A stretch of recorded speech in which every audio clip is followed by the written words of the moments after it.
मैं आपके साथ एक कहानी शुरू कर रहा हूँ, एक कहानी सुना रहा हूँ। तो कहानी किसकी है? कहानी में 3 किरदार हैं।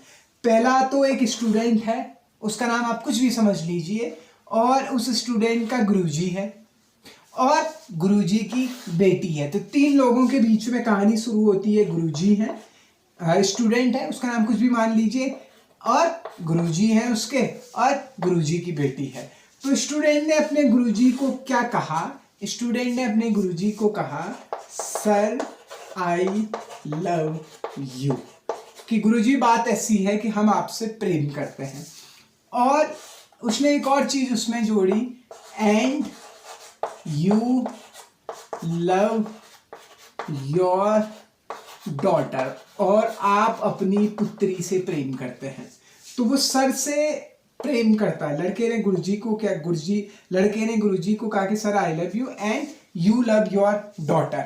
अब बेसिकली क्या है कि लड़का किसको कहना चाहता था आई लव यू? लड़का गुरुजी की जो लड़की है उसको वो अपना प्रपोज करना चाहता था, कुछ भी कह लीजिए। तो ये जो कहानी है, ये कहानी अभी तक जो हमने समझी, इसी कहानी को हम जीरोथ लॉ ऑफ थर्मोडायनेमिक्स कहते हैं। क्या कहा मैंने कि 3 किरदार हैं इस कहानी में। एक बच्चे ने अपने गुरुजी से कहा कि sir I love you and you love your daughter. अब गुरुजी अपनी बेटी से प्रेम करते हैं, बच्चे ने गुरुजी को कहा, और गुरुजी अपनी बेटी से प्रेम करते हैं। तो कहने का मतलब क्या है कि ये जो लड़का है, ये लड़का गुरुजी के माध्यम से उनकी बेटी के लिए कहना चाह रहा है। तो इस कहानी को ही हम थर्मोडायनेमिक्स का जीरोथ लॉ कहते हैं। अब इस कहानी को जरा समझने की कोशिश करते हैं। क्या है ये कहानी?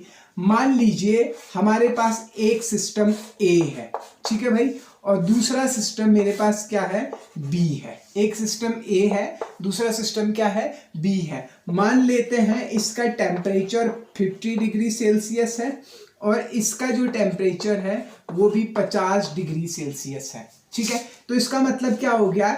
ए और बी किस में है? थर्मल इक्विलिब्रियम में है। थर्मल इक्विलिब्रियम में होने का मतलब होता है दोनों का टेम्परेचर क्या है? सेम है, ठीक है भाई। और मान लीजिए कोई सिस्टम तीसरा है और उसका टेम्परेचर कितना है? 50 डिग्री सेल्सियस है। मान लीजिए एक सिस्टम ए और बी अगर थर्मल इक्विलिब्रियम में है, और बी और सी कोई सिस्टम है वो भी थर्मल इक्विलिब्रियम है। इसका मतलब ए और सी को भी थर्मल इक्विलिब्रियम में होना चाहिए। इसी रूल को हम कहते हैं जीरोथ लॉ ऑफ थर्मोडायनेमिक्स। क्या कहा? अगर ए और बी थर्मल इक्विलिब्रियम में है और बी और सी भी अगर थर्मल इक्विलिब्रियम में है, इसका ये मतलब हुआ ए को सी के साथ थर्मल इक्विलिब्रियम में होना चाहिए।